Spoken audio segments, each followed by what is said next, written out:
नमस्कार, मैं आरडी भारती और आप देख रहे हैं बिहारी सुल्तान। बिहारी सुल्तान चैनल पर बिल्कुल एक्सक्लूसिव सटीक सच्ची खबरें लेकर हम प्रस्तुत हैं। बिहार विधानसभा का चुनाव है और बसपा के स्टार प्रचारकों में जो 40 नाम है, सबसे ऊपर बहन मायावती जी जो रैली करने वाली हैं, उसका शेड्यूल भी हम आप सबको बताने वाले हैं। अगर आप हमारे चैनल पर आ ही गए हैं तो 5 मिनट रुककर पूरा एनालिसिस देख लीजिए, बिहार में चल क्या रहा है।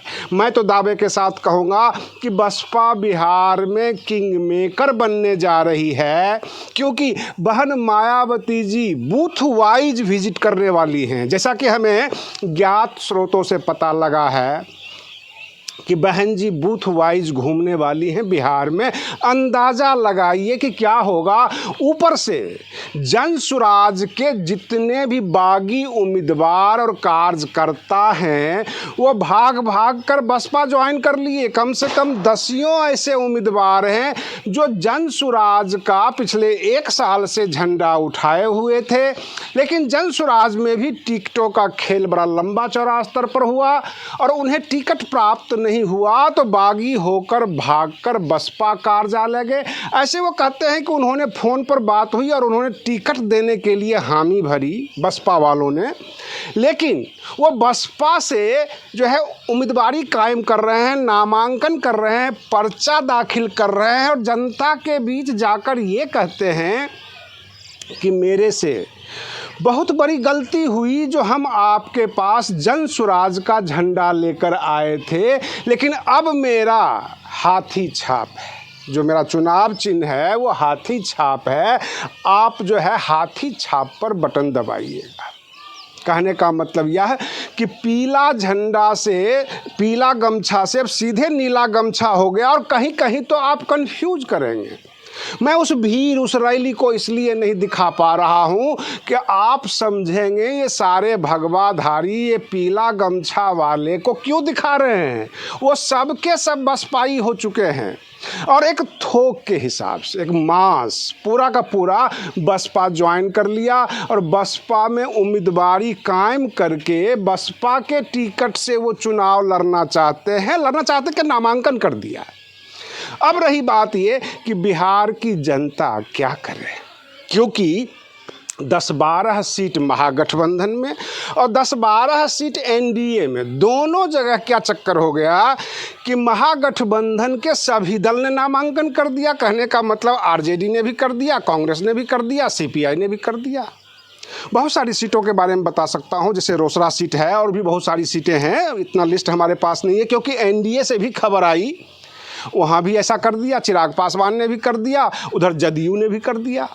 तो कहने का मतलब यह कि बहन मायावती जी जो आज तक ये कहती आई हैं कि ये जो महागठबंधन नहीं, ये ठगबंधन है, ये लोग आपस में ही निश्चित नहीं हैं किसको कितने सीट पर लड़ना है। इससे अच्छा है कि हम अकेले चुनाव लड़ें। 243 सीट पर जितना उम्मीदवार हम दे सकेंगे दे देंगे और अकेला हमारा रहेगा। और ऐसा हुआ कि इस बार अगर आप सीट वाइज देखें 243 सीट पर, तो सबसे ज़्यादा सीट पर बसपा चुनाव लड़ रही है, क्योंकि ये अकेले लड़ रही है।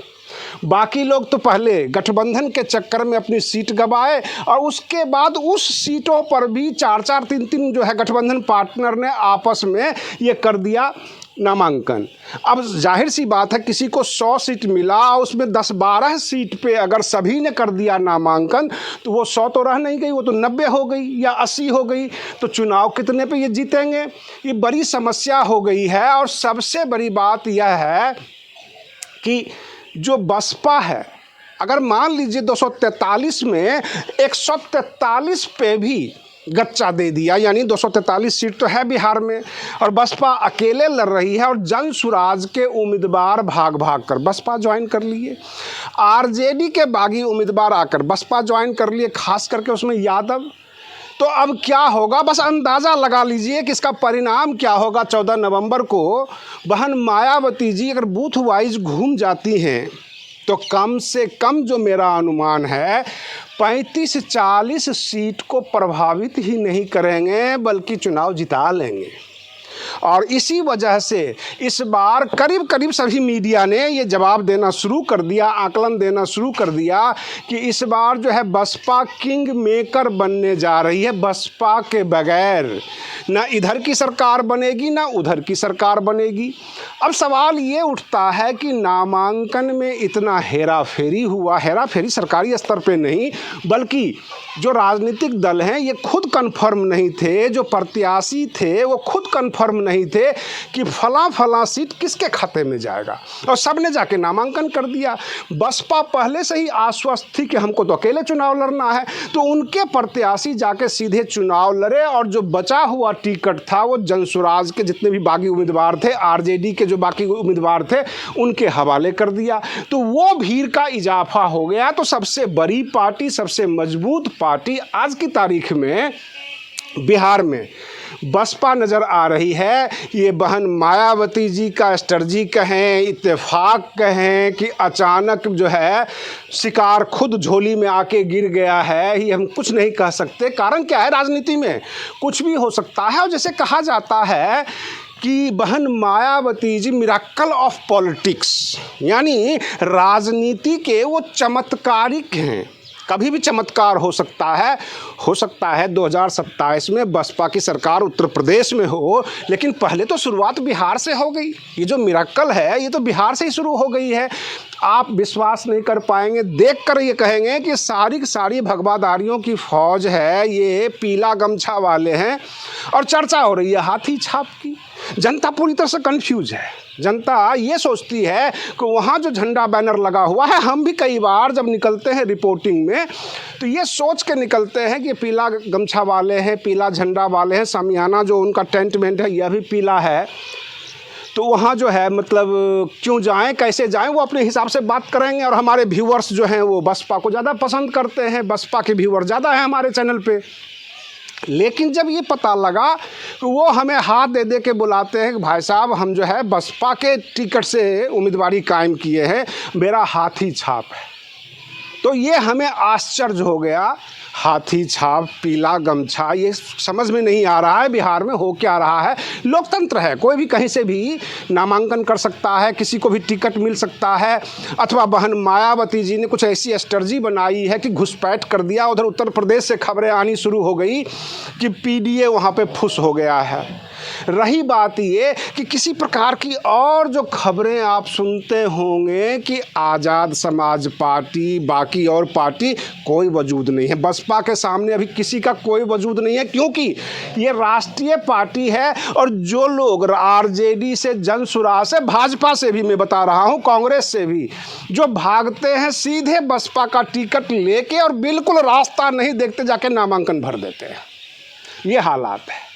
अब देखना यह है कि बसपा कितना वोट काटेगी, कितने सीट लाकर किंग मेकर बनेगी, ये तो 14 नवंबर की जो है रिजल्ट बताएगा। लेकिन एक बात कहना पड़ेगा, कहने का मतलब यह कि परसेंटेज वोट बहुत ज़्यादा आएगा इस बार बसपा को, क्योंकि जनता भी रही कन्फ्यूज, कार्यकर्ता भी रहे। जो कार्यकर्ता थे जिन्होंने 4-5 साल से काम किया, उनको एक आशा थी कि हमें अपनी पार्टी से टिकट मिलेगा। लेकिन जो पटना के अंदर टिकटों का व्यापार हुआ, उसका सीधा फायदा बसपा को मिला। आप ये नहीं कह सकते कि बसपा ने टिकट बेचा है। जिन लोगों को टिकट प्राप्त नहीं हुआ होगा, कुछ सीटें ऐसी हैं सीमावर्ती इलाके में जहां पे बसपा का पूरा जोर है, जहां बसपा की टिकट के लिए मारामारी होती है, वहां ये भले ही आरोप लगा दें जिनको टिकट नहीं मिला होगा कि बसपा ने टिकट बेचा है। लेकिन मैं इस बार इस बात का सबूत हूं कि 35-40 सीट जो सीमावर्ती एरिया का है वहां को छोड़कर बाकी हर जगह बागी उम्मीदवार बसपा से नामांकन किए हैं। आज के लिए बस इतना ही। आप बने रहिए बिहारी सुल्तान चैनल पर। हम फिर मिलते हैं अगले वीडियो में, तब तक के लिए धन्यवाद।